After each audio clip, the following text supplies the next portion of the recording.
Prendre donc cet après-midi qui va être plus axé sur les problèmes de la fertilité en rapport avec tout ce qui est endocrino.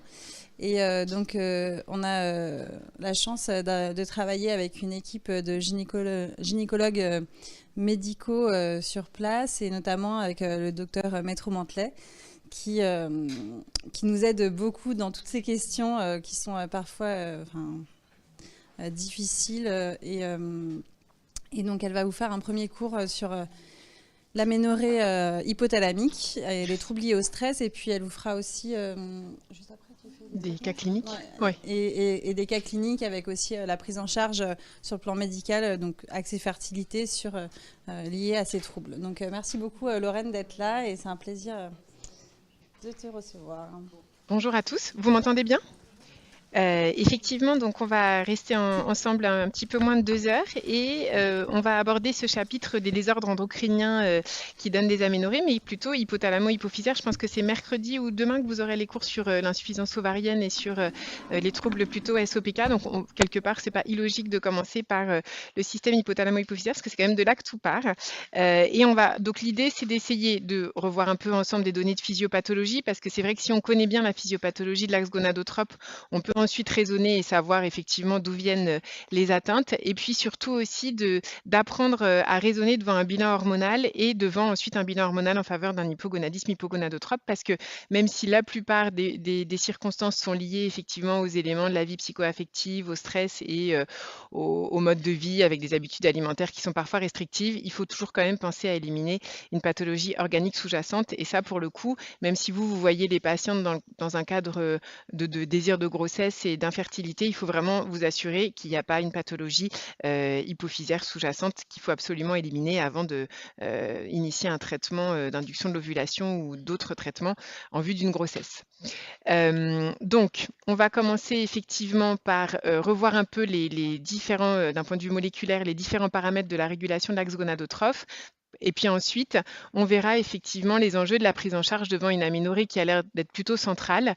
Et donc, on verra comment déjà on affirme que cette aménorrhée est d'origine centrale. Alors, ça peut être une aménorrhée ou une spanioménorrhée profonde. Hein. Ce n'est pas forcément une aménorrhée primaire. Hein. Vous verrez que ça peut être une aménorrhée secondaire ou une spanioménorrhée qui confine à l'aménorrhée et qui a vraiment des tableaux extrêmement variés. Ce n'est pas forcément le syndrome de Kalman de Morsier avec un hypogonadisme hypogonadotrope d'emblée et une aménorrhée primaire et un impubérisme.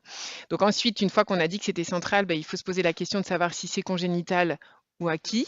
Si c'est acquis, est-ce que c'est plutôt organique ou bien est-ce que c'est effectivement une aménorrhée hypothalamique fonctionnelle? Et dans ce contexte particulier, bien, il faudra interroger la patiente sur toutes ses habitudes alimentaires, stress, etc. Et ensuite, quoi qu'il en soit, même si ici c'est un DU dans le cadre de la reproduction, il y en a certains d'entre vous qui sont sûrement gynécologues et qui peut-être suivent des patientes aussi indépendamment de la grossesse, hein, qui est une période un peu particulière de la vie de la femme, mais il faudra déterminer pourquoi on voit cette patiente en consultation. Est-ce que c'est parce qu'elle n'a pas de règles? Est-ce qu'elle veut un bébé? Est-ce qu'il faut initier un traitement hormonal substitutif? Et ce, indépendamment du désir de grossesse. Et puis donc enfin, il faudra voir quel traitement on lui propose à court, moyen et long terme. Alors, pour commencer, je ne sais pas, je pense que vous le savez tous, hein, mais la GnRH, en fait, c'est une hormone hypothalamique qui est synthétisée donc par des neurones qui sont ce qu'on appelle à activité sécrétoire et qui sont donc essentiellement localisés au niveau de l'aire préoptique, l'hypothalamus antérieur et médio-basal. Et donc, cette sécrétion de GnRH va ensuite commander la sécrétion des gonadotrophines hypophysaires, donc FSH et LH, qui ensuite elles-mêmes vont être responsables de la sécrétion des stéroïdes sexuels ovariens. Et vous savez qu'ensuite, les variations cycliques vont entraîner effectivement des rétrocontrôles. Alors, la synthèse de GnRH, en fait, comment elle va se passer? Eh bien, on sait que les neurones à GnRH, ils vont migrer de la placode olfactive vers le noyau arqué que vous voyez ici.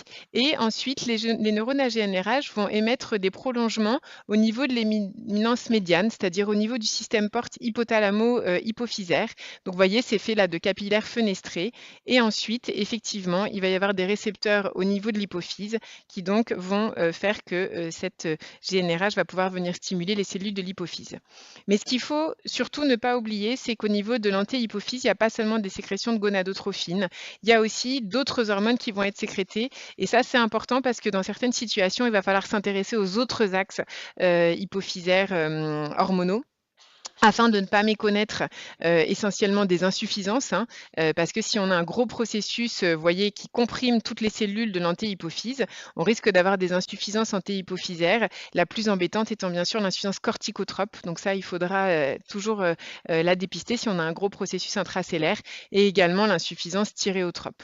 Et puis, deuxièmement, si vous faites une imagerie hypophysaire et que vous retrouvez un adénome, le seul moyen d'affirmer qu'il sécrète rien ou alors qu'il sécrète que de la prolactine, parce que la plupart du temps, c'est des adénomes à prolactine, mais vous savez que dans un certain nombre de cas, vous allez avoir des adénomes mixtes, et donc là, on ne recherchera pas des insuffisances, mais des co-sécrétions, et notamment, du coup, ça peut être une co-sécrétion d'IGF-1, c'est-à-dire, enfin de GH, mais qui va stimuler l'IGF-1, donc d'hormones de croissance, parce que les adénomes hypophysaires lactotropes et somatotropes, c'est pas si rare que ça. Donc, c'est vraiment important, ça, de connaître effectivement toutes ces sécrétions antéhypophysaires, sachant que elle, la post-hypophyse, elle est rarement concernée par ça, sauf s'il y a vraiment un gros processus. Et dans ces cas-là, ça peut donner un diabète insipide, mais il faut vraiment, c'est dans le cadre des crâniopharangiomes ou des grosses tumeurs volumineuses. C'est souvent pas dans un contexte de fertilité que vous allez découvrir ces tumeurs-là. Alors, on a cru pendant très longtemps qu'en fait, c'était simple et qu'effectivement, GnRH, FSH, LH et puis les stéroïdes ovariens. Aujourd'hui, grâce à des travaux de recherche assez pointus, eh bien, on sait que c'est finalement un peu différent et qu'au lieu d'un système linéaire, eh bien, c'est plutôt un système en réseau et qu'il y a vraiment un acteur fondamental qui a émergé ces dernières années, qui KISS. Je ne sais pas si vous en avez déjà entendu. Voilà, le KISS. Le KISS, vous voyez, là, en fait, eh bien, il est partout et c'est vraiment ce qu'on appelle le principal interrupteur de la sécrétion de GnRH, puisque vous voyez que là, l'estradiol, par exemple, va interagir au niveau des récepteurs ER-alpha, qui va être en contact avec le système d'inhibition KISS-peptide et NKB, et vous voyez qu'ensuite, il y a des récepteurs au KISS sur les neurones à GnRH. Vous voyez aussi qu'effectivement, la sécrétion de GnRH, elle va être dépendante de beaucoup de cofacteurs. Et ce sont des facteurs plutôt qui ne sont pas forcément que hormonaux, mais ça peut être aussi par exemple des neuromédiateurs, donc vous avez le glutamate, la noradrénaline, le GABA. Ça peut être la leptine qui, elle, vous savez, est sécrétée par les cellules du tissu adipeux, et quand on est donc, et qui va être son taux circulant dans le sang va être proportionnel à la masse grasse, hein. Donc on peut bien imaginer qu'une patiente qui est très restrictive et qui a donc très peu de masse grasse, qui a une activité sportive très intense, qui a très peu d'apport par exemple en lipides, eh bien va avoir une leptine qui donc va être abaissée, et donc il ne va pas y avoir ensuite de stimulation du système. Donc on a dit les neuromédiateurs, la leptine, et puis bien sûr les stéroïdes ovariens qui, par des systèmes de rétrocontrôle, en fait vont finalement jouer les chefs d'orchestre de ce modèle en réseau, mais j'insiste bien, dans lequel KISS a un rôle prépondérant. Et donc, il faut connaître ce neuropeptide. Ces neurones à KISS-peptine, ils sécrètent également, c'est ce qu'on a vu sur la dia d'avant, de la neurokinine B et de la dynéine aussi. Et en fait, il faut vraiment une intégrité de tout le système, c'est-à-dire KISS, neurokinine et dynéine, pour le fonctionnement de l'axe gonadotrope normal à l'âge adulte. Donc ça, c'est important à connaître. La leptine, là, je vous ai mis effectivement une petite dia. Donc c'est ce qu'on appelle la fameuse hormone de satiété.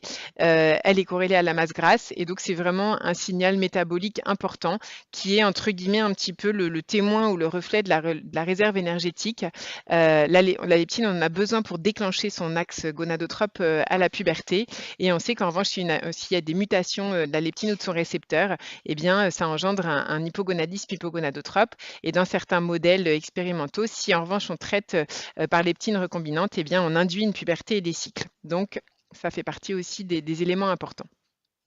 Alors, une fois effectivement qu'on a vu d'où venaient ces neurones à GnRH, comment leur sécrétion était finalement, eh bien, avait des interactions avec d'autres neuropeptines ou d'autres hormones, c'est important de comprendre que cette libération de la GnRH, elle est pulsatile et que son fonctionnement est vraiment régi par cette pulsatilité. S'il n'y a pas de pulsatilité, il n'y a pas de fonctionnement de l'axe gonadotrope. Chez la femme, la fréquence de libération de la GnRH, vous savez, elle va se modifier au cours du cycle menstruel, sachant qu'elle est plutôt d'impulse toutes les 90 minutes en début de phase folliculaire, pour s'accélérer au moment du pic ovulatoire, où là, on va avoir plutôt 1 à 2 pulses par heure, et puis ensuite plutôt un pulse toutes les 4 heures en phase lutéale, et ça va être sous l'effet de la progestérone qui va ralentir en fait la fréquence des pulses. Et donc, c'est vraiment ces neurones à GnRH qui vont générer les pulsations, et finalement, permettre de la sécrétion de façon concertée et de former ce réseau de pulsations de GnRH. Si à l'inverse, on a un défaut de sécrétion de GnRH, ou bien une altération de la pulsatilité, ou encore un défaut de son action, c'est-à-dire au niveau du récepteur, eh bien, on va avoir un déficit gonadotrope et donc être dans le cadre d'une aménorrhée d'origine hypothalamique.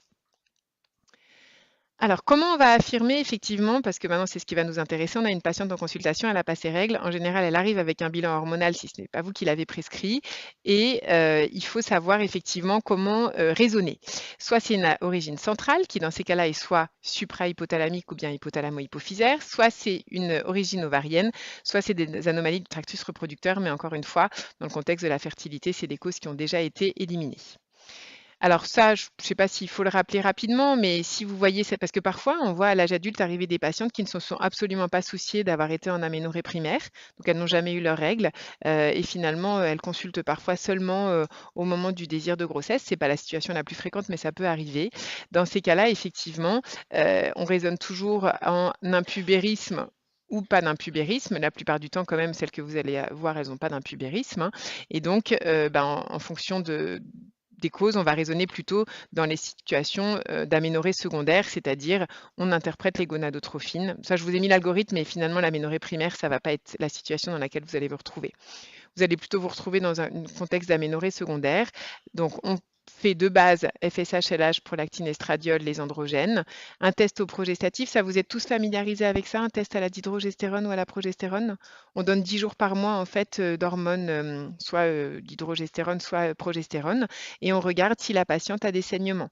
Si la patiente ne saigne pas, et qu'elle a un utérus, bien sûr, ça témoigne du fait qu'elle a une imprégnation endogène d'œstradiol qui est insuffisante pour avoir permis de faire pousser un minimum l'endomètre, grosso modo moins de 50 picogrammes par ml, d'accord? Alors que si elle saigne, mais elle peut parfois saigner un cycle et puis par saigner un autre cycle, hein, le saignement à l'issue du test à la dihydrogestérone ou à la progestérone n'est pas forcément systématique parce que d'un cycle à l'autre, le taux d'estradiol peut être fluctuant, mais si elle saigne à l'issue du test, ça c'est un bon signe pour dire que quand même il y a une sécrétion d'estradiol endogène qui est suffisante pour avoir fait pousser un minimum l'endomètre.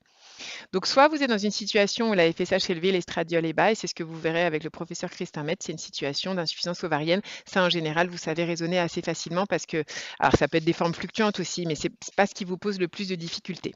L'enjeu est alors à ce moment-là de faire un bilan étiologique pour ne pas passer à côté des causes génétiques d'IOP.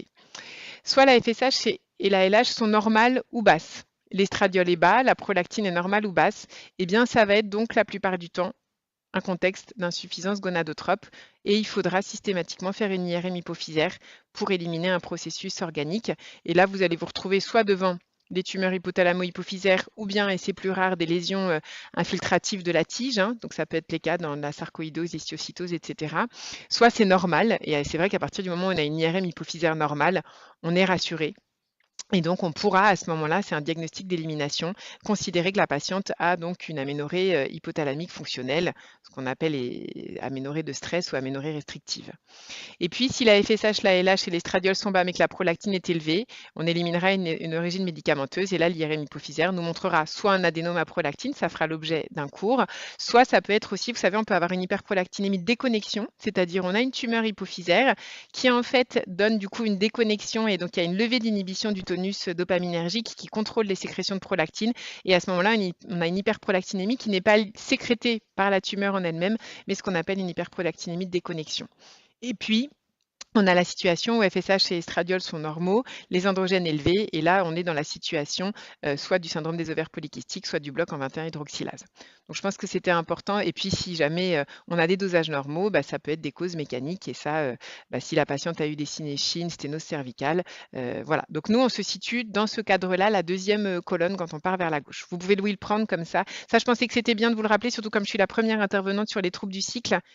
Comme ça vous permet d'avoir les idées bien claires et de vous dire comment je raisonne. Donc voilà, si vous avez. Mais je pense qu'on vous donnera les diapos. Enfin, c'est pas forcément la peine de prendre des photos. Enfin, faites comme vous voulez. Et donc, parmi les causes d'aménorrhée secondaire, vous voyez que les causes supra-hypothalamiques, ça représente quasiment un tiers. Donc, en fait, vous allez être dans un tiers des cas des patientes qui ont des aménorrhées confrontées à cette situation. Alors, En théorie, je vous ai dit, c'est facile, mais en pratique, vous allez parfois être un peu gêné pour interpréter les bilans. Donc, on va voir un petit peu voilà, comment on les interprète et surtout ne pas hésiter à les répéter si après un cycle à la dihydrogestérone, il n'y a pas eu de saignement et puis après un deuxième cycle qui a eu un saignement, on pourra penser que les taux d'estradiol varient et donc c'est important si on ne comprend pas un bilan de le répéter. Ça, c'est vraiment un premier message. L'estradiol, en cas d'hypogonadisme hypogonadotrope, il peut être, alors vous allez me dire, oui, FSH, LH basse, estradiol bas, mais non, pas toujours. Donc l'estradiol, il peut être bas, mais il peut être aussi normal, notamment quand on a en fait une insuffisance gonadotrope partielle, ce qui finalement est la plupart des situations. La patiente est en spanioménorrhée profonde ou en aménorrhée, elle a encore un petit peu d'estradiol endogène, mais elle n'en a pas suffisamment pour déclencher spontanément un cycle et des règles. Donc si vous avez un estradiol aux alentours de 60 picogrammes par ml, ça n'élimine pas du tout un hypogonadisme hypogonadotrope. Et la LH et la FSH, elles peuvent être effectivement effondrées, mais elles peuvent être aussi normales ou normales basses. Et quand elles sont normales ou normales basses, en général, c'est la FSH qui est souvent un petit peu dissociée de la LH. C'est-à-dire vous allez avoir classiquement dans les hypopartiels une FSH entre 4 et 6, une LH plutôt à 1,5 et un estradiol aux alentours de 50-60. Donc ça, c'est des bilans d'hypogonadisme hypogonadotrope partiel. Et puis à l'extrême, vous allez avoir des patientes qui vont avoir une FSH à 0,1, une LH à 0,1 et un estradiol inférieur à 5 picogrammes par ml. Ça, c'est souvent les hypogonadismes hypogonadotropes congénitaux profonds chez des patientes qui donc n'ont même pas eu de mise en place de l'axe gonadotrope. Et le taux d'AMH, parce que vous allez souvent voir les patientes arriver dans un contexte de désir de grossesse et elles auront eu un dosage d'AMH. Et alors là, ce qu'il faut savoir, mais c'est des études qui ont été faites chez des patientes qui avaient des hypogonadotropes congénitaux, donc assez profonds. Hein. Ce n'est pas la patiente qui a un hypo partiel et qui a un bilan quasi normal.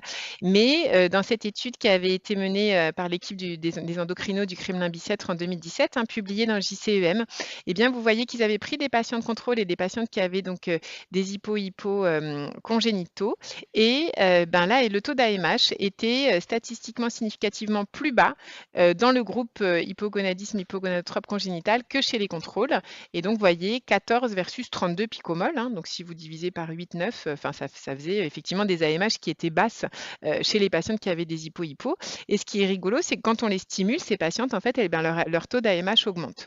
Donc, en fait, une AMH basse chez une patiente qui n'a pas une FSH élevée, ça ne doit pas forcément vous inquiéter et donc il ne faut pas se dire oui, cette patiente, on ne va jamais pouvoir la stimuler, on passe directement en d'ovocytes. Je caricature un peu, mais c'est des situations que nous, on rencontre fréquemment, donc je pense que du coup, c'est des questions que vous pouvez vous poser.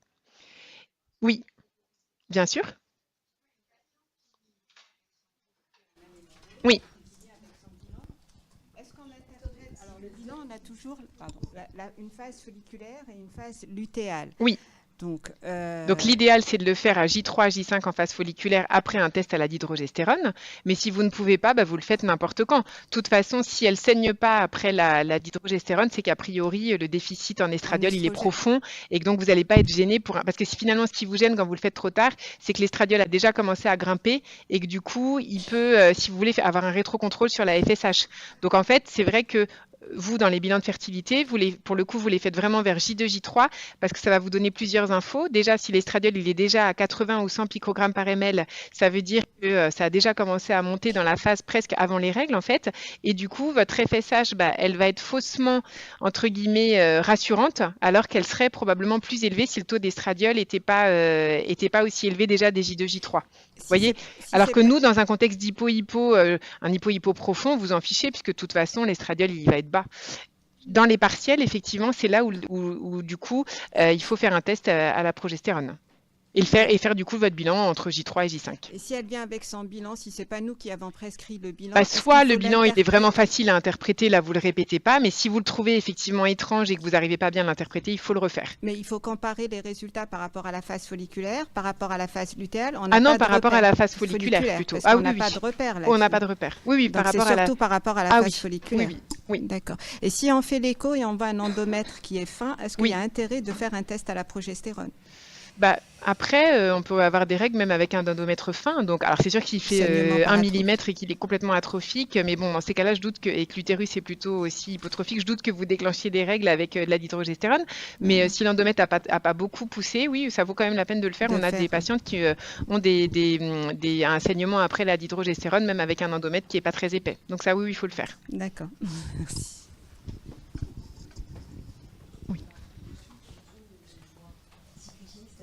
Là? Ça? Non? Ah oui, pardon. C'est le rouge, vous voulez que je pointe? Ah oui, parce que sinon, il ne le voyait pas. Ah, pardon. Ok, ok. Ok, donc ça c'est clair ou... Mais c'est vrai que c'est des questions importantes, donc on fait toujours un bilan en début de cycle. Si la patiente est en aménorrhée et que le test, je dis d'hydrogestérone, c'est du faston, 2 comprimés 10 jours par mois, enfin 10 jours, et puis si c'est sinon, vous donnez de la progestérone 200 mg pendant 10 jours. Parfois, ça m'arrive quand je sens qu'il y a quand même une sécrétion endogène parce qu'elles ont un peu des mastodinies, que cliniquement, l'examen gynécologique montre des muqueuses un peu trophiques. Donc, on pense qu'il y a quand même une imprégnation œstrogénique et que ça ne saigne pas après la progestérone ou de l'hydrogestérone. Ça m'arrive de donner aussi parfois 10 jours d'acétate de chlormadinone, donc du luthéran. Vous n'allez pas déclencher un méningiome en 10 jours. Hein. Donc, du coup, voilà, ça arrive parfois dans ces situations-là où il faut un progestatif un petit peu plus fort et non de la progestérone pour déclencher les règles. D'accord, ça c'est une petite astuce, c'est hors recours, hors tout ce que vous voulez, mais ouais, c'est 2 comprimés de 10 mg. Si vous donnez 10, vous risquez d'être pas suffisamment. Oui. D'accord? Oui, on continue du coup? Alors, deuxièmement, donc on a notre bilan hormonal et puis souvent, on a aussi une patiente qui va vous apporter les résultats d'une échographie pelvienne. Si tel n'est pas le cas, il faudra la lui prescrire. Et donc, déjà, on a un utérus présent, ça c'est la base, et les ovaires. Ce qui va effectivement être important, c'est leur taille et le nombre de follicules. Et toujours donc dans l'étude du Kremlin-Bicêtre, ils se sont intéressés ensuite à la taille des ovaires et au CFA en comparant donc les patients de contrôle et celles qui avaient un hypogonadisme hypogonadotrope. Et en ce qui concernait le volume moyen ovarien, eh bien, vous voyez qu'il était statistiquement significativement plus bas dans le groupe hypogonadisme hypogonadotrope que chez les contrôles. Et en ce qui concernait donc le nombre moyen de follicules par ovaire, eh bien, c'est le rond rouge, vous voyez, 3,6 versus 12. Donc, c'est quand même pas négligeable, une vraie différence. Donc, si on a une patiente, le message, c'est que si on a une patiente qui a un profil d'hypogonadisme hypogonadotrope avec une AMH pas folichonne et un CFA pas folichon, il ne faut pas penser qu'elle a forcément une anomalie de la réserve ovarienne. Et d'ailleurs, si elle avait une anomalie de la réserve ovarienne, elle aurait plutôt une FSH plus élevée. Les seules situations où c'est compliqué, c'est quand c'est mixte, une patiente qui a une cause centrale et une cause périphérique, mais franchement, c'est rare. Et dans ces cas-là, de toute façon, la plupart du temps, comme on ne comprend pas bien le bilan, on adresse aux endocrinos, voilà. Mais sinon, globalement, ça peut être des patientes qui ont une AMH qui est dans des taux qui n'est pas effectivement spontanément très élevés et des petits ovaires avec peu de follicules. Et pareil, quand on va stimuler ces patientes, vous allez voir qu'elles vont avoir plein de follicules in fine. Ça, c'est dans les hypo-hypo très profonds. Chez nos patientes qui ont des hypo-hypo fonctionnels qui peuvent être partiels, on a souvent une AMH normale et un compte des follicules qui est rassurant. C'est des notions que vous aviez, ça ou non? Non? Bon, non, mais c'est pour ça que c'est important, je pense, de les enseigner. Alors, du coup, finalement, nous, on va se trouver dans la situation suivante, c'est-à-dire, je pense que vous allez en entendre parler de cette classification OMS des troubles de l'ovulation. On va pas tellement avoir d'ambiguïté avec le groupe 2B et encore moins avec le groupe 3, mais on est soit dans la situation où on a effectivement une origine centrale évidente avec tout qui est plus ou moins bas ou normal bas, avec une déficience donc hypothalamo-hypophysaire, ou bien le groupe 2A qu'on appelle idiopathique. Alors c'est lui qui souvent nous pose le plus de problèmes. C'est des patientes qui passent en fait un peu tout le temps parce qu'elles ont des fluctuations hormonales de la case 1 finalement. Et elles récupèrent, si vous voulez, des cycles, mais souvent en spanioménorrhée, ce qu'on appelle un peu sur un mode dystrophique. Donc elles vont avoir plein de follicules dans leurs ovaires, sans qu'on puisse dire qu'elles ont un syndrome des ovaires polykystiques. Elles vont avoir ce qu'on appelle des ovaires multifolliculaires, mais de taille normale, et finalement pas une vraie ovulation, parce qu'elles auront du mal à avoir vraiment un pic de LH. On aura des cas cliniques pour voir ces différentes situations. Donc, normalement, là, vous avez interprété votre bilan hormonal et votre échographie pelvienne, et dans 98% des cas, vous avez mis votre patiente dans la bonne case, c'est-à-dire elle a un hypo-hypo. Maintenant, quelle est la cause de cet hypogonadisme hypogonadotrope? Donc, comme je vous le disais, il faut éliminer des causes congénitales. Et pour le coup, ce n'est pas forcément les pédiatres ou bien à l'adolescence que ça va être dépisté parce que dans les hypo congénitaux, on sait qu'on a des formes variables. On sait qu'on a aussi parfois des formes réversibles.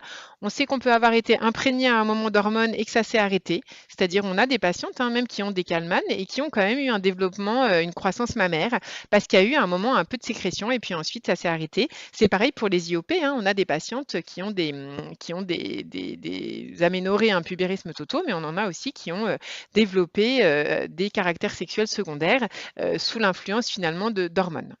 Donc les causes génétiques ou constitutionnelles, elles sont rares, hein. C'est 1 à 10 000 à 1 sur 4 000. Comme je vous le disais, elles sont sous-diagnostiquées. Donc pour les diagnostiquer, il faut y penser. Et ensuite, une fois qu'on a y pensé, il faut les envoyer dans les centres de référence parce que ce n'est pas des examens qu'on fait au laboratoire. On ne dit pas, tiens, je recherche un Kallmann, allez au labo du coin de la rue pour aller prélever les gènes, hein. Non, c'est pas, enfin, les recherches génétiques, c'est pas comme ça que ça se passe. On fait toujours ça quand on a une suspicion de cause constitutionnelle, un arbre généalogique. Ça prend pas beaucoup de temps, mais c'est important de savoir si les sœurs, s'il y a eu dans la famille, effectivement, des aménorrhées, des impubérismes, des difficultés à faire des bébés. Je vous disais qu'il y a des formes réversibles et que le diagnostic, il est génétique et qui se fait donc par une puce qui va tester de nombreux gènes.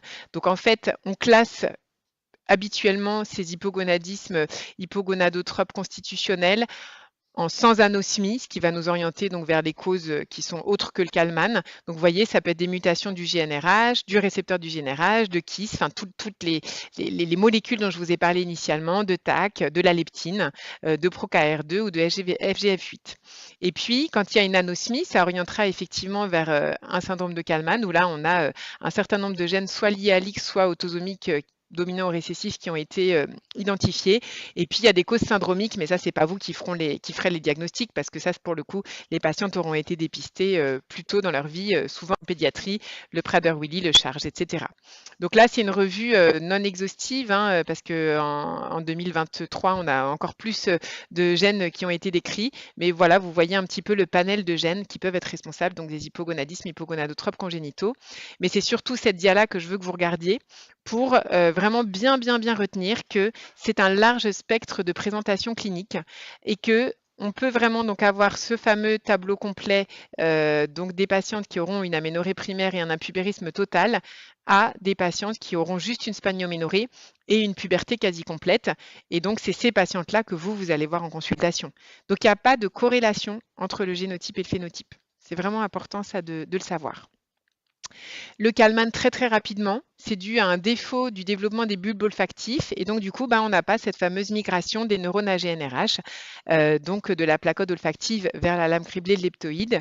C'est seulement restreint à l'axe gonadotrope, il n'y a pas de déficit corticotrope, somatotrope ou thyréotrope et donc on retrouve une mutation dans moins d'un tiers des cas.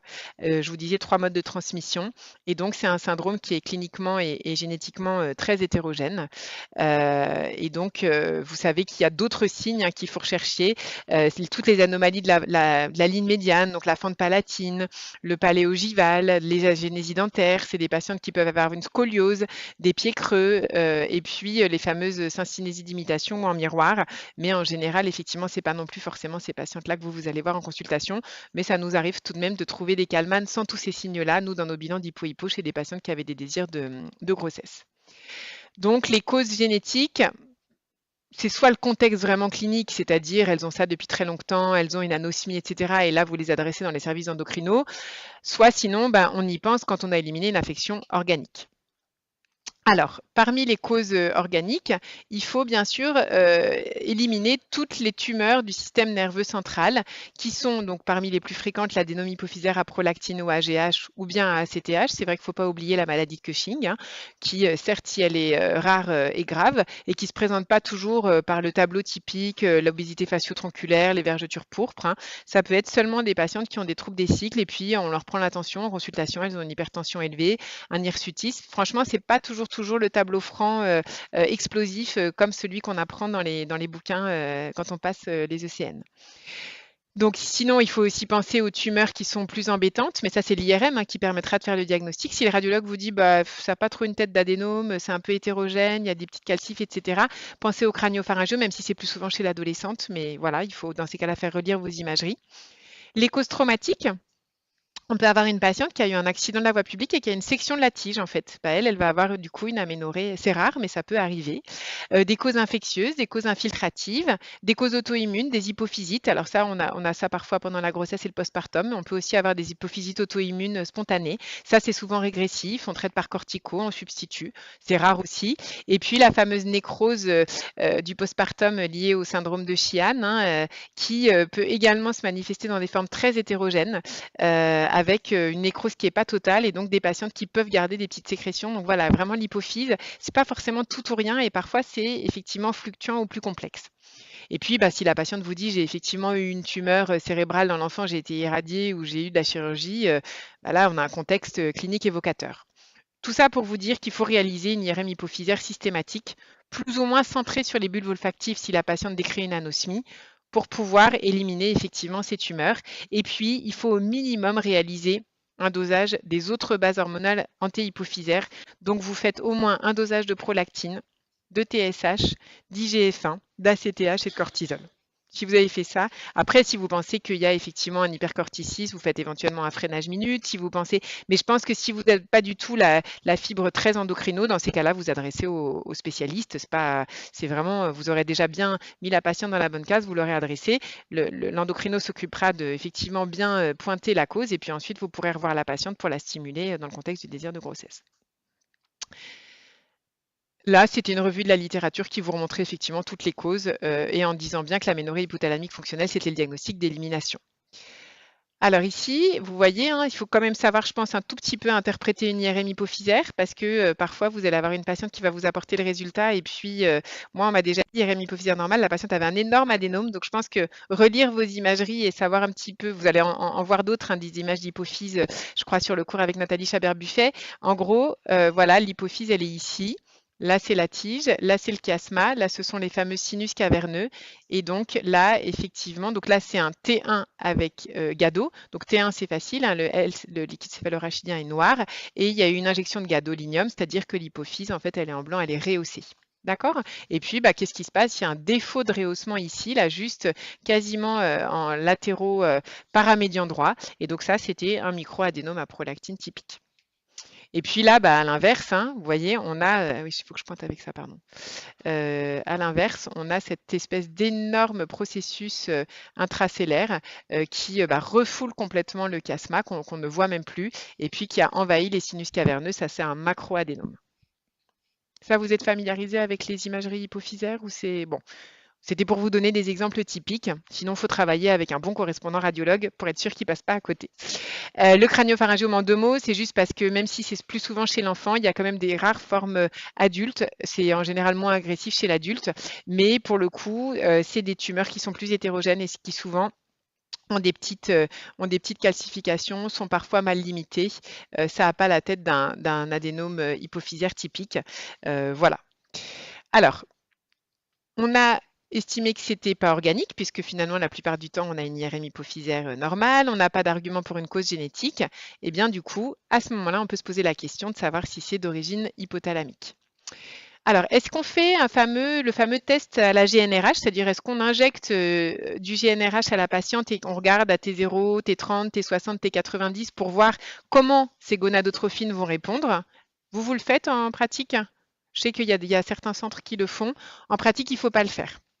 En fait, ça ne va pas vous guider sur l'étiologie ni sur la conduite à tenir.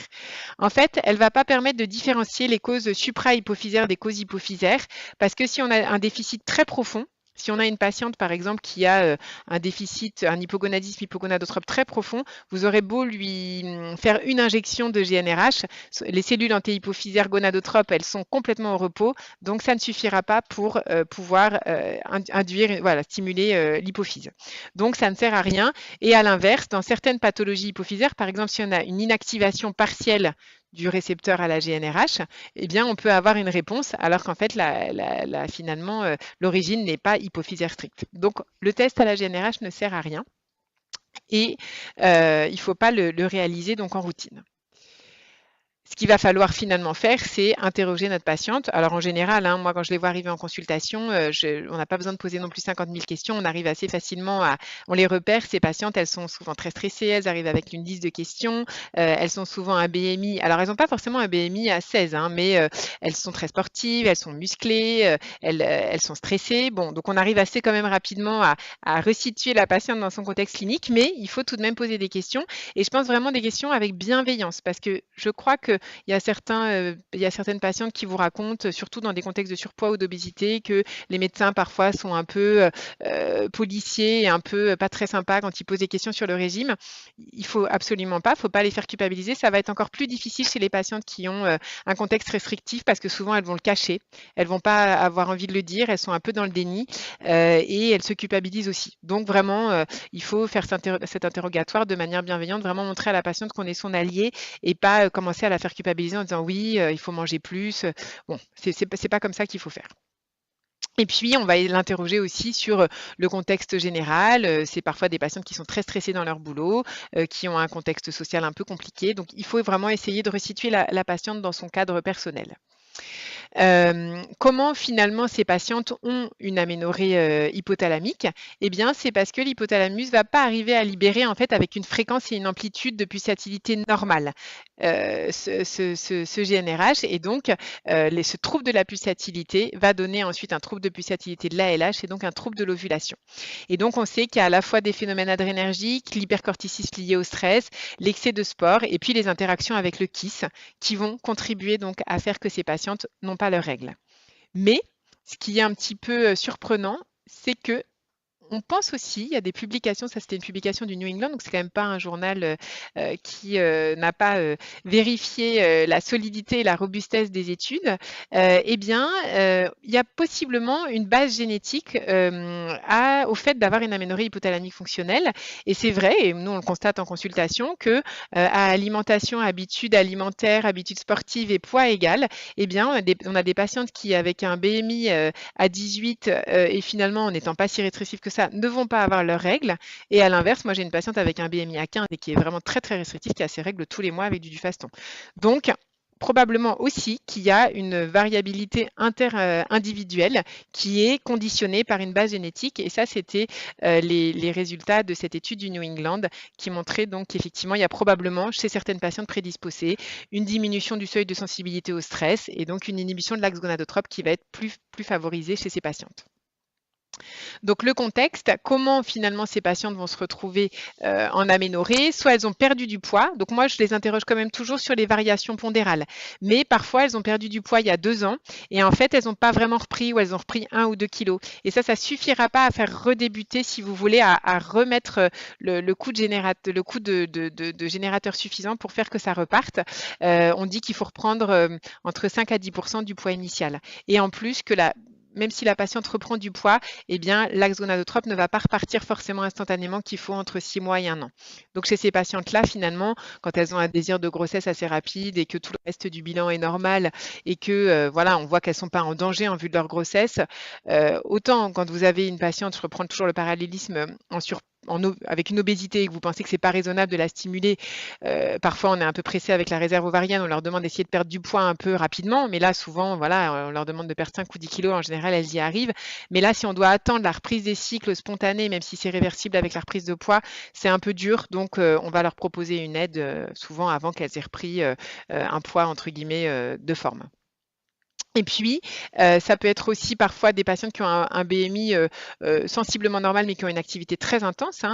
La jeune femme qui se lève tous les matins pour aller nager 1 heure et qui ensuite mange juste un bol de céréales avec un café sans sucre, elle a quand même des possibilités de se retrouver en aménorrhée hypothalamique, ou bien le stress. Et alors, les 3 cumulés vont faire que effectivement, les patientes vont être plus à risque de se retrouver dans cette situation. Mais il faut bien aussi leur dire que ce sont des situations réversibles et que si on les aide en augmentant les apports énergétiques, parfois on leur dit pas d'arrêter de faire du sport, c'est pas ça, mais en modulant ou en leur disant d'essayer de diminuer un peu, et puis parfois en leur proposant une prise en charge psychologique, ça peut les accompagner et les aider, même si encore une fois que vous avez éliminé les causes organiques, je crois qu'il faut pas attendre qu'elles aient repris, sauf si vous pensez que je parle pas des grandes anorexiques qui ont des risques de déshydratation avec des vomissements itératifs, etc. Mais je parle des patientes qu'on voit en consultation tous les jours stressées et dans le contrôle, quoi. Les signes d'insuffisance franche des apports énergétiques. Ils disent que chez l'adulte, c'est un BMI en dessous de 18,5, donc on va avoir quand même un certain nombre de patientes qui vont avoir des signes d'insuffisance. C'est bien sûr des troubles du cycle. Et puis, si vous regardez un peu leurs mains, et voilà, elles ont une acrocyanose, donc elles ont des extrémités un petit peu violacées et froides. Si vous prenez une tension, elles ont souvent une hypotension. Je ne parle pas encore une fois des troubles sévères du comportement alimentaire, où là, vous allez, c'est pas à vous de les prendre en charge, mais ça relève souvent d'une aide avec une prise en charge psychologique ou psychiatrique. Mais la plupart du temps, c'est un tableau frustre avec un BMI normal ou normal bas, une masse grasse qui est en fait inférieure aux patientes qui n'ont pas d'hypogonadisme, une activité sportive qui est souvent supérieure. Et en fait, elles sélectionnent leurs aliments et elles mangent moins de graisse et plus de fibres. Et puis, globalement, elles ont plutôt des apports caloriques entre 1002 et 1006 kilocalories par jour, ce qui n'est pas suffisant. Et elles disent aussi, elles l'avouent, qu'elles ont un désir de minceur et qu'elles n'ont pas du tout envie de grossir.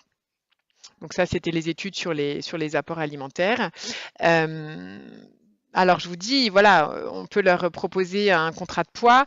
En pratique, leur dire on veut que vous retrouviez un IMC, parce que les recommandations pour les aider, c'est qu'il faut avoir un IMC supérieur à 18,5.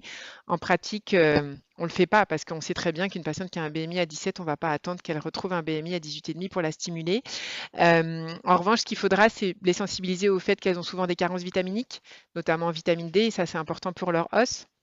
Leur proposer, si on estime quand même qu'il y a besoin de voir une diététicienne ou une nutritionniste, une consultation. Et comme je vous le disais, il y a peu de données finalement sur le poids idéal. C'est pour ça que faire un contrat de poids, vous pouvez toujours. Mais en fait, il y a des patients qui vont vous dire, mais moi j'ai repris 2-3 kilos et mes règles ne reviennent pas. Bah oui, donc du coup, il ne faut pas les acculer ou les faire culpabiliser. Il y a aussi des patientes chez qui la thérapie cognitive et comportementale, il y a des études marchent, il y a des patientes qui font de l'hypnose. Moi, je pense que tout ce qui fait du bien aux femmes, même s'il n'y a pas d'argument franc ou d'évidence médecine, il ne faut pas dire que ça ne sert à rien. Si elles, ça les aide, il faut ouvrir la porte. Et puis, il faut aussi penser que toutes ces patientes-là, qui sont en situation d'hypoœstrogénie au long cours, elles peuvent avoir des troubles de l'humeur, des troubles aussi au niveau de leur sexualité, parce qu'elles ont une baisse de la libido et elles ont aussi une hypotrophie vaginale. Donc, ça ne va pas les aider effectivement pour avoir une vie sexuelle active. Et puis, en ce qui concerne donc le désir de grossesse et la fertilité, si elles ont une anovulation, effectivement, les chances de grossesse sont très limitées. Donc, prise en charge globale et restauration des cycles. Alors, si elles ont un désir de grossesse, qu'est-ce qu'on va pouvoir leur proposer? Eh bien, ça fera l'objet en fait du cours d'après avec tous les cas cliniques qu'on va faire. Donc là, on va plutôt voir les conséquences de la carence œstrogénique à court et long terme. Et puis ensuite, on fera effectivement tous les cas cliniques dans les situations de grossesse. Donc à court terme, ce qu'elles souhaitent la plupart du temps, c'est restaurer leur cycle et avoir une grossesse. Donc vous ferez le bilan effectivement d'infertilité globale du couple, mais ça vous le savez.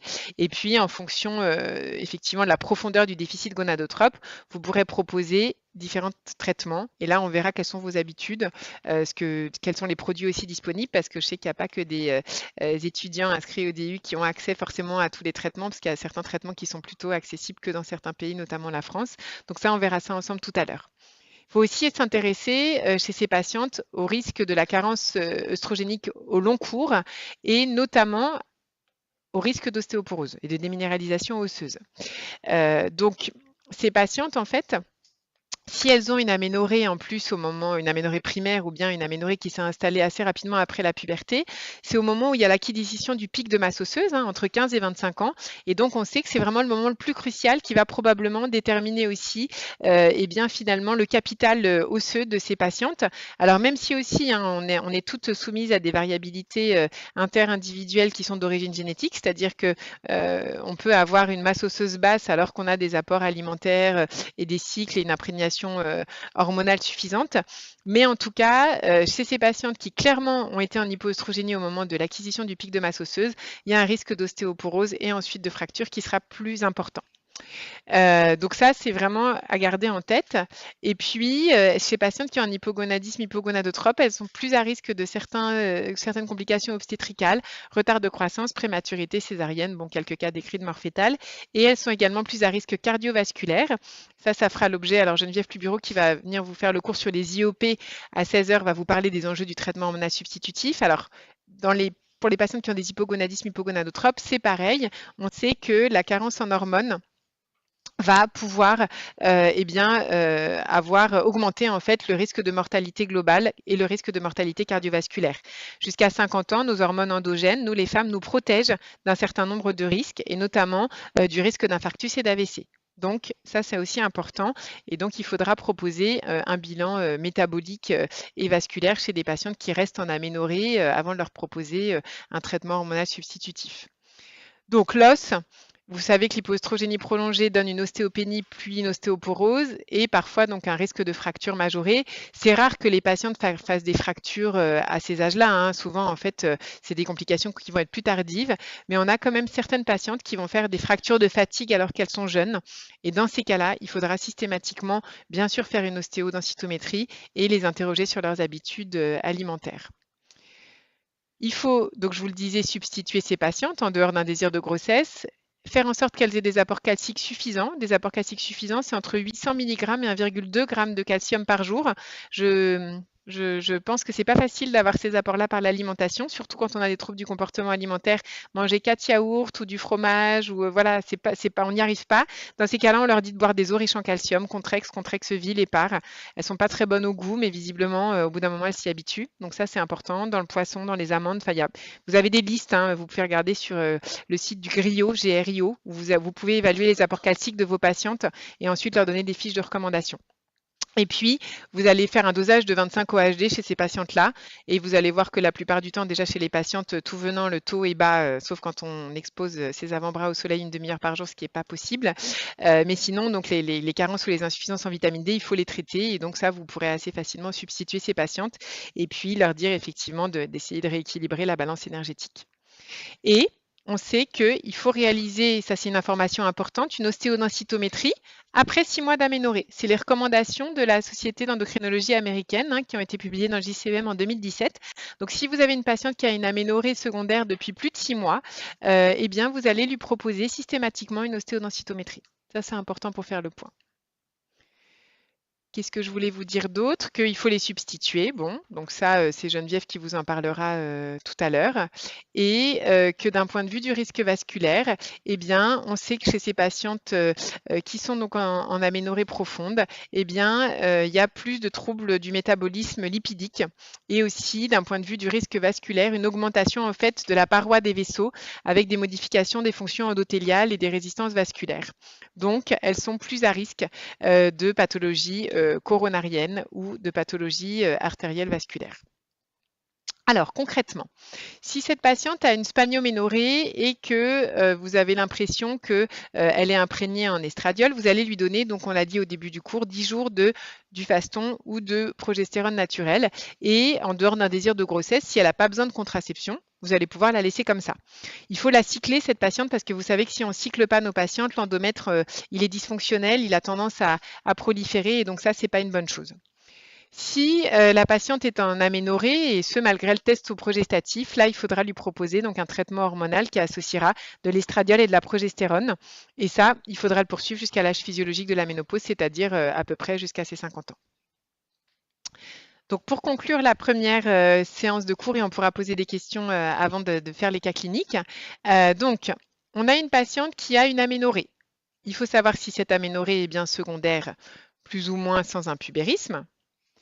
Il faut déterminer l'origine haute. Donc, je vous rappelle le profil hormonal d'hypo-hypo, c'est FSH-LH normal ou basse, un estradiol qui peut être normal ou bas, une AMH qui peut être abaissée, des ovaires qui peuvent ne pas être très gros avec peu de follicules, sachant que tout ça, si on stimule les patientes, va être amplifié. Il faut effectivement déterminer si l'origine est fonctionnelle, mais ça reste le diagnostic d'élimination ou non organique, et bien situer notre patiente dans est-ce que c'est bien des troubles suprahypothalamiques, c'est-à-dire liés avec effectivement des troubles de l'alimentation, le stress, etc. Mais il faut au minimum explorer les autres axes hypophysaires et faire une IRM hypophysaire. La recherche génétique ou les maladies, encore une fois, auto-immunes ou chroniques, je crois que ce n'est pas du domaine de première intention, c'est à réserver aux spécialistes si vous ne vous en sortez pas. Et il faut bien expliquer aux patientes que ce sont des causes réversibles et que si on les aide à reprendre du poids et à changer un peu leur habitude de vie, elles vont récupérer les cycles. Donc parfois aussi, on a des patientes, bon, on les aide, elles font leur bébé et puis après, en postpartum, en fait, elles retrouvent des cycles. C'est pas forcément des aménorrhées qui vont persister après la grossesse.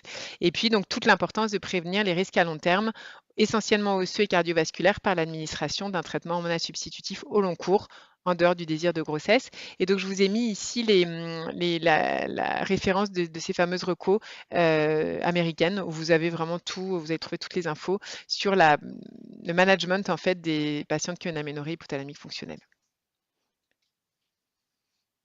OK? Donc ça, c'était la première partie un peu globale, mais je pense qu'on ne peut pas commencer à parler d'induction d'ovulation chez ces patientes-là si on n'a pas su les repérer, les bilanter et puis surtout éliminer 2-3 petites choses qui sont indispensables avant de commencer à stimuler. Est-ce qu'il y a des questions?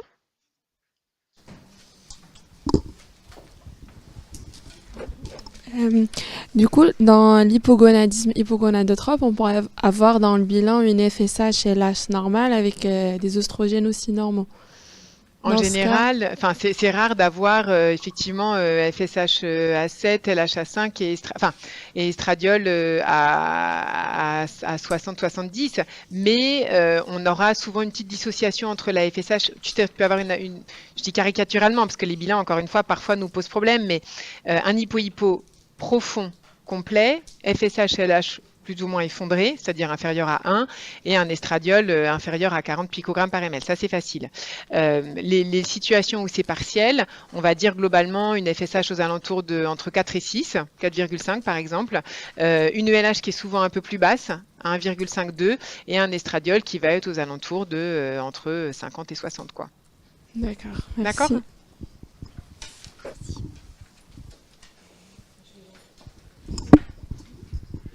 Est-ce que vous pouvez repréciser le traitement hormonal substitutif? Oui, alors Geneviève Pluburon en parlera dans le cas. C'est aujourd'hui qu'elle parle, hein, Geneviève, non?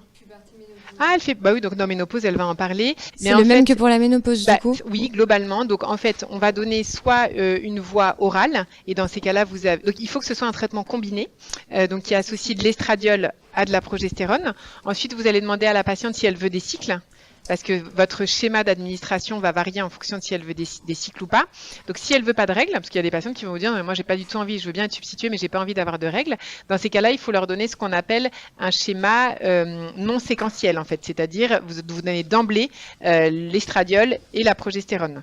Si elles veulent des règles, il faut donner un schéma séquentiel, on remime le cycle. Donc, dans ces cas-là, on donne une première phase avec de l'estradiol pendant les 16 premiers jours et ensuite de la progestérone en deuxième partie de cycle. Pour vous donner un exemple, je n'ai pas d'action ni dans un ou l'autre des labos, mais vous pouvez donner une voie orale avant 35-40 ans parce qu'on sait qu'après la voie orale de l'estradiol va augmenter le risque vasculaire. Et donc, avant 40 ans, vous pouvez donner Geneviève vous dira peut-être 35 parce qu'elle est plus stressée sur le risque vasculaire, mais en même temps, c'est vraiment sa spécialité. Vous pouvez donner par exemple du climaston 2,10 qui contient à la fois 2 mg d'estradiol et puis 10 mg de dihydrogestérone, mais en séquentiel. Si en revanche, la patiente a une contre-indication à la voie orale parce qu'elle a une thrombophilie biologique, qu'elle a fait une thrombose veineuse profonde, voilà, qu'elle a des migraines avec aura, enfin, il y a des situations dans lesquelles vous n'aurez pas le droit de donner l'estradiol par voie orale, même si ce n'est pas de l'éthénylestradiol, comme dans la pilule. C'est là où je perds un peu les étudiants souvent. Non, j'ai perdu personne. Et dans ces cas-là, il faudra donner une voie percutanée, soit par patch, soit par gel. Et globalement, du coup, il faut donner l'équivalent d'1,5 mg de gel. Donc, ça peut être 3 pressions d'Estreva, 2 pressions d'estrodose. En fait, ce qui va être compliqué, il faut connaître les équivalences parce que quand vous faites un pchit en fonction du type de gel, vous n'allez pas délivrer la même dose. Donc ça, si par exemple la patiente vous appelle en disant l'estreva est en rupture de stock, est-ce qu'on peut donner, le pharmacien a dit est-ce que je peux prendre de l'estrodose, il faudra bien que vous sachiez que ce n'est pas les mêmes équivalents de pchit. Donc une pression, 3 pressions d'estreva égale 2 pressions d'estrodose. Il suffit de regarder dans le Vidal combien ça délivre. Pour les patchs, c'est pareil, vous avez des patchs qu'on va donner 1 fois par semaine ou 2 fois par semaine, il ne faut pas se gourer parce que sinon vous allez surdoser la patiente ou la sous-doser. Et il y a des doses, donc 25 microgrammes, 50. Vous êtes très familiarisé avec les patchs, soit en pré-traitement, soit quand vous faites des dons, j'imagine. Enfin, si je dis pas de bêtises, Chloé. Les transferts d'embryons congelés, voilà. Et du coup, vous allez donner, vous, cette fois-ci, des très grosses doses qui sont supraphysiologiques, mais parce que vous êtes dans ce contexte-là. Mais nous, en substitution, on va donner des doses inférieures. Et vous leur donnez la pilule, non, aussi parfois On peut donner la comme pilule. THS, Alors enfin. si les patientes ont vraiment un hypogonadisme hypogonadotrope fluctuant et qu'elles ne souhaitent absolument pas être enceintes, comme les IOP, hein, c'est pareil, dans ces cas-là, on peut leur donner la pilule. Ça, pour l'os, ça redonne quand même, voilà, ça protège. Oui, c'est une bonne question. Merci. Moi, je voulais juste savoir, pour le test au progestatif, Oui. est-ce qu'on peut le faire avec le nomégestrol? Et si oui, est-ce que c'est plus efficace avec la dihydrogestérone ou pas? Alors, il n'y a aucune étude qui a comparé. Maintenant, effectivement, si la dihydrogestérone ou la progestérone naturelle n'ont pas suffi et que si elle a un estradiol à 5 picogrammes, vous pourrez lui donner ce que vous voulez, vous n'arriverez jamais à induire des cycles. Mais si vous avez justement un taux d'estradiol, vous dites, tiens, il est à 40-50, je pense qu'on va peut-être... Dans ces cas-là, vous pouvez donner un progestatif de synthèse. Enfin, j'ai pas de préférence, nomégestrol, chlormadinone, donc c'est luténil ou lutéran. Encore une fois, les recommandations sont effectivement de faire une IRM cérébrale après 1 an d'utilisation. Si vous le donnez sur 2-3 cycles 10 jours, il n'y a aucun risque de faire pousser un méningiome, surtout chez des femmes jeunes. Hein. Donc, Par contre, une dernière question, j'ai pas très bien compris en fait le mécanisme avec le CFA et l'AMH qui pouvaient être bas sans toutefois qu'on ait une la réserve ovarienne. Ah oui, pourquoi? Parce qu'en Ouais. fait, ces patientes, donc elles ont vraiment des ovaires au repos, et donc il n'y a pas, si elles ont une FSH, mais c'était dans des hypo très sévères, il n'y a pas de croissance folliculaire et le stock est vraiment au repos du fait que, en fait, leur axe n'étant pas fonctionnel, tout s'est mis au repos. Et dès qu'on restimule l'axe, et qu'il y a une pulsatilité, tout repart en fait. Donc c'est pas qu'elles n'ont pas de follicules dans leurs ovaires, c'est qu'on les voit pas parce qu'ils sont pas passés au stade suffisamment gros pour pouvoir être vus à l'écho. Mais elles ont un stock de follicules tout à fait rassurant. Je vous dis, sauf dans les situations très très rares, et on ne va pas vous commencer à s'embrouiller, où il y a une cause centrale et périphérique, c'est rare. Ça vous paraît bien? On est pile dans le timing pour du coup attaquer le deuxième cours.